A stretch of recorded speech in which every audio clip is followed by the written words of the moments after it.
Hello! In this part I show some facts on the Brexit by Boris Johnson. Let's watch it and enjoy! Order! Statement. The Prime Minister. Thank you, Mr. Speaker. Thank you, Mr. Speaker. They want a change, Mr. Speaker. They want a change of government, Mr. Speaker. Let them have an election. Now, with your permission, I shall make a statement on yesterday's Supreme Court. There'll be ample opportunity for everybody who wants to question the Prime Minister in conformity with usual practice to do so, but the statement must and will be heard. The Prime Minister. Thank you, Mr. Speaker. With your permission, I shall make a statement on yesterday's Supreme Court verdict and the way forward for this paralysed Parliament. 3 years ago, more people voted to leave the European Union than have ever voted for any party or proposition in our history. Politicians of all parties promised the public that they would honour the result. Sadly, many have since done all they could to abandon those promises and to overturn that democratic vote. And after 3 years of dither and delay that left this country at risk of being locked forever in the orbit of the EU, this government that I lead has been trying truly to get us out. And most people, indeed most supporters of the party opposite, regardless of how they voted 3 years ago, think the referendum must be respected. They want Brexit done. I want Brexit done, and people want us out on October the 31st with a new deal if possible, but without one if necessary. Now, 64 days ago, I was told that Brussels would never reopen the withdrawal agreement. We are now discussing a reopened withdrawal agreement in the negotiations. I was told that Brussels would never consider alternatives to the backstop, the trap that keeps the UK effectively in the EU but with no say. We're now discussing those alternatives in the negotiations. I was told Brussels would never consider arrangements that were not permanent. We're now discussing in the negotiations an arrangement that works on the principle of consent and is not permanent. I was told there was no chance of a new deal, but we are discussing a new deal. And this is in spite of the best efforts of the party opposite and this Parliament to wreck our negotiations by their attempts to take no deal off the table. The truth is that the majority in this Parliament, the majority opposite, are not opposed to the so-called no deal.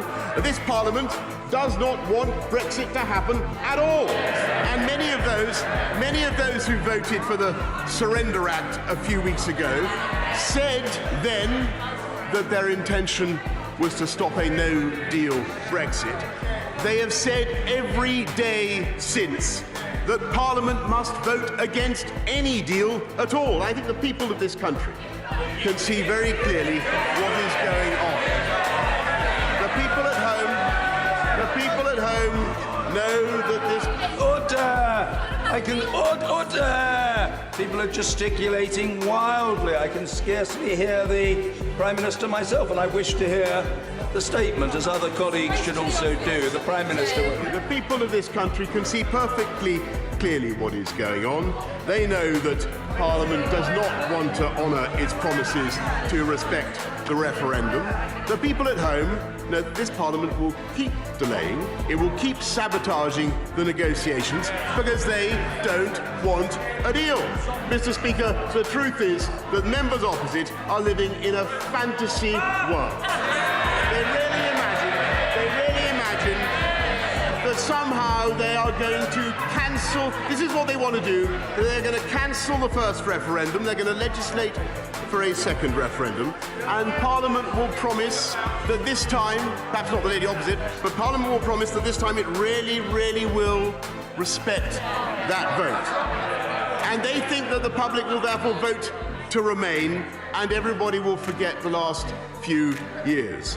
Mr. Speaker, I have to say I think that is an extraordinary delusion and a fantasy even greater than the communist fantasies peddled by the Leader of the Opposition.